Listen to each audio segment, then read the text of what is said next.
श्री ईश्वरदास जी महाराज, जो चारण जाति के थे, का जो भगवत धाम प्रयाण है अपने आप में बड़ा अद्भुत है। स्नान ध्यान करके, तिलक स्वरूप धारण करके, हरी हरी तुलसी की मालाएं धारण करके घोड़ा बुलाया और घोड़े पर जीन कसी बैठ के घोड़े पर। लोगों ने कहा महाराज जी कहाँ जा रहे हैं? बोले वैकुंठ जा रहे हैं। और घोड़े को समुद्र में कुदा दिया और आप अश्व के सहित सदैव वैकुंठ गए।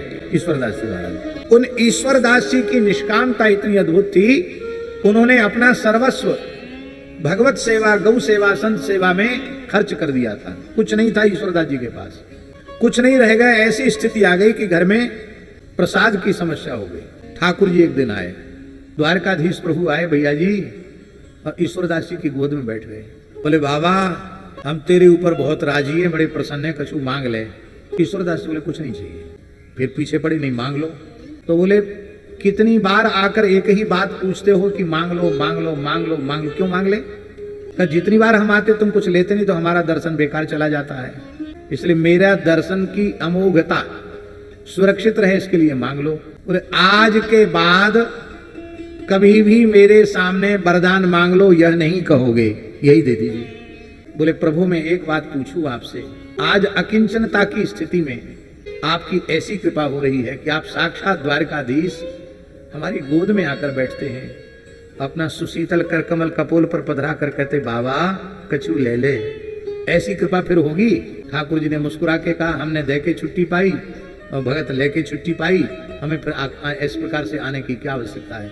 बोले इसलिए हम आपसे नहीं मांगते। ऐसा हुआ एक बार ईश्वरदास जी के जीवन में, 3 दिन व्यतीत हो गए, उनके घर में अन्न का एक कण नहीं था।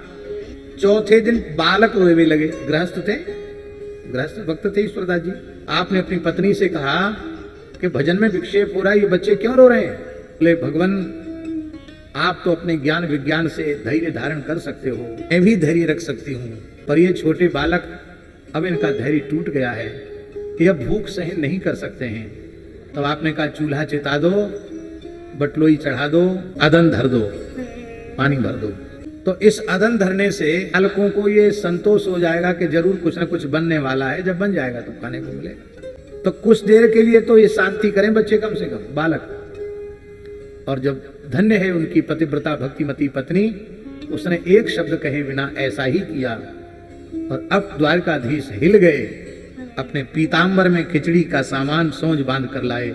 श्री कृष्ण गोविंद हरे मुरारे, हे नाथ नारायण वासुदेव कीर्तन कर रहे हैं, और ठाकुर जी ने स्वयं बटलोई में अदन में दाल चावल छोड़े, अपने हाथ से खिचड़ी बनाई और बोले वो आंख खोल के जीम तो ले आओ।